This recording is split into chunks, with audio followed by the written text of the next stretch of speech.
자, 두 번째, 5월 1일은 대선 직전에 빨리 국민의 올바른 선택을 드리기 위해서 신속한 재판에 목숨을 걸었다라고 대법원장은 중계방송을 통해서 판결을 중계했습니다. 역시 그대로 법원 행정처장님 국회의 수많은 답변 촉구에도 불구하고 태연하게 그렇게 비슷하게 말씀을 하십니다. 그런데 대법원은 신속한 판결 이후 보충 의견을 인용하면서 대선 후보 등록 임박 등을 근거로 들었습니다만 바로 이 말 때문에 이 자체가 선거 일정이 재판 시점 결정에 크게 영향을 미쳤다. 이런 의미가 돼버리는 겁니다. 그래서 헌법상 사법의 정치적 중립을 스스로 훼손해버렸다라는 것을 자백한 것입니다. 세 번째는 전원합의체가 원칙이라고 우리 행정처장님은 거듭 해명을 하시는데 사실과 다르지 않습니까? 대법원의 전원합의체 심리가 원칙이라고 하시지만 대법원이 제출한 통계에 따르면 형사 전원합의체 선고 건수는 최근 5년간 31건 수준에 불과합니다. 대법원 5년간 형사 상고심 전체 11만 8,384건의 0.026%에 지나지 않은 것입니다.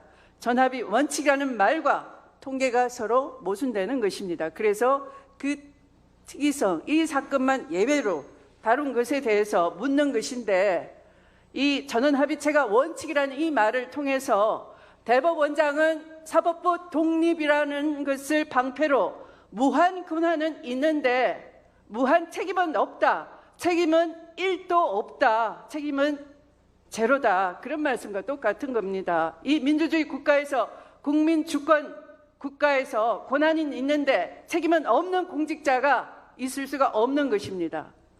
한마디로 사법을 수단으로 한 정치인의 정치 생명을 끊어놓는 사법살인에 해당하는 것이고 대통령에 대한 국민의 선택권을 박탈을 하려 했던 것입니다. 그것은 곧바로 주권 침해에 해당되는 것입니다.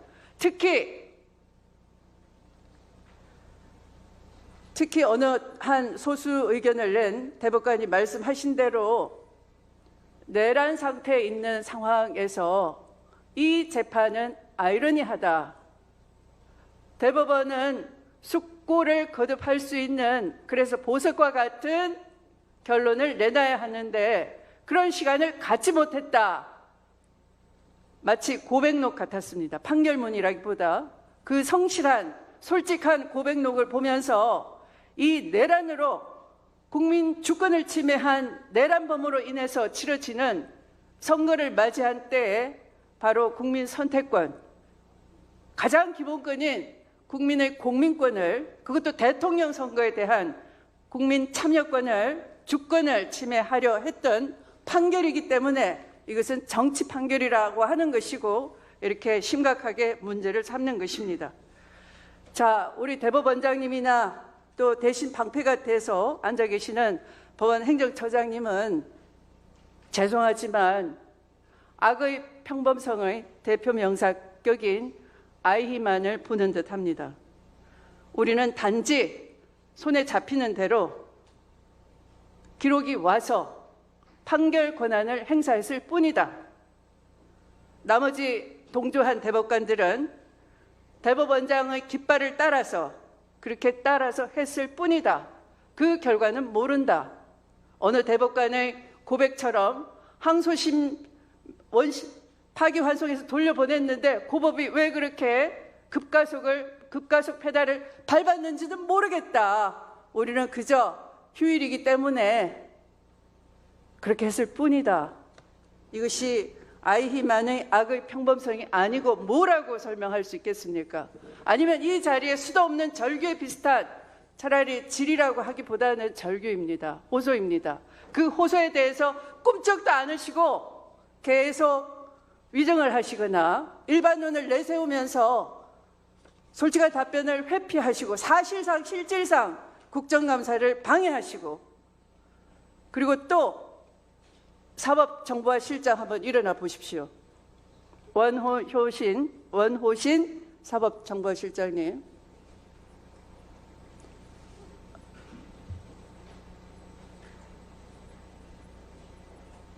국회 법제사법위원회에서 검찰개혁 입법청문회를 하는 날이 있었습니다. 책임져야 할 날조 수사, 조작 은폐 수사, 축소 수사를 한 검사는 마이크를 하늘로 세운 채 고개를 빳빳이 들고 위증을 하기에 바빴습니다. 대신 압수계 직원이 나와서 거짓말을 하기에 바빴는데 사전에 답변 훈련을 다 해왔습니다. 쪽지도 등장했습니다. 그 쪽지에 아주 희한한 문구가 있었습니다. 남들 다 그렇게 해. 비읍시었더라. 그런 메모가 있더군요.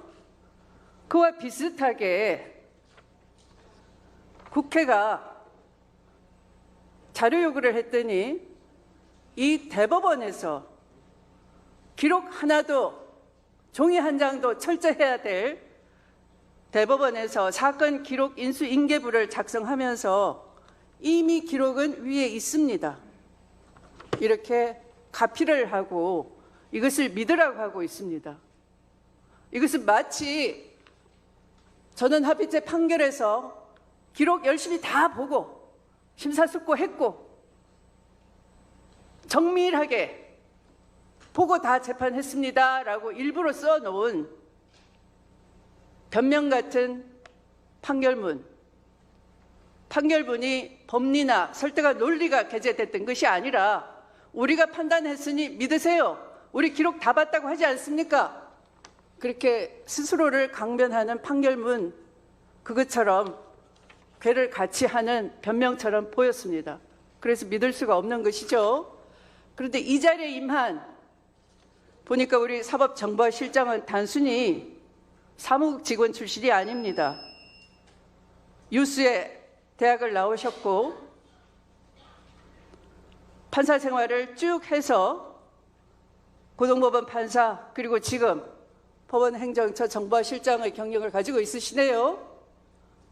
지금 그 수준이 메모 보고 남들 다 그렇게 비읍시었더라 하는 검찰 직원처럼 수준이 그렇습니까? 뭐 때문에 자주 쪽지를 전달받으면서 답변을 제대로 못하는 겁니까? 양심을 걸고 법률과 양심에 따라서 재판을 하는 배운 바대로 양심을 걸고 왜 그렇게 하는지 한번 솔직하게 한번 말해보세요. 제가 답변을 하면서 위원님들께서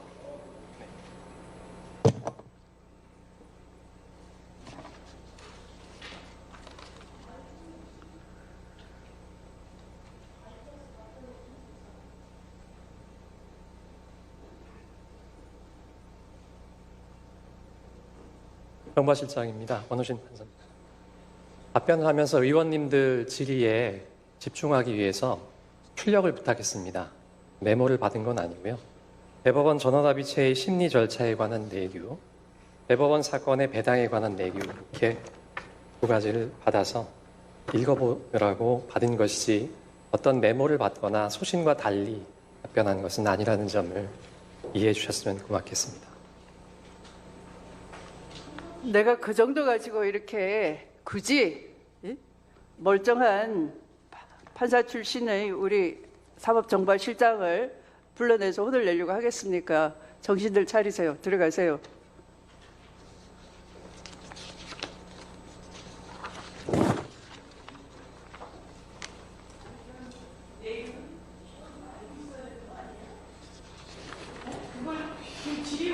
아니 예규대로 안 하니까 필요가 없는 거죠.